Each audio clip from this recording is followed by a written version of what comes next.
Khedbrahma ST depot દ્વારા ખેડબ્રહ્માથી મુદ્રા બસનો શુભારંભ કરાયો। ખેડબ્રહ્મા એસટી ડેપો દ્વારા ખેડબ્રહ્માથી મુદ્રા એક્સપ્રેસ બસનો નવો રૂટ આજે તારીખ 10/9/2025ને બુધવારના રોજ શરૂ કરવામાં આવ્યો છે।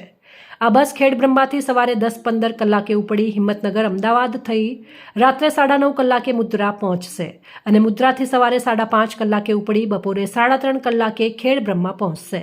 આ બસના શુભારંભ પ્રસંગે ખેડબ્રહ્મા ભાજપ શહેર પ્રમુખ Brijeshbhai Barot, ST depot manager Raghuvarsinh Chauhan, ATS Sureshbhai Raval, Bharatsinh Chauhan તથા સ્ટાફના સૌ લોકો હાજર રહ્યા હતા।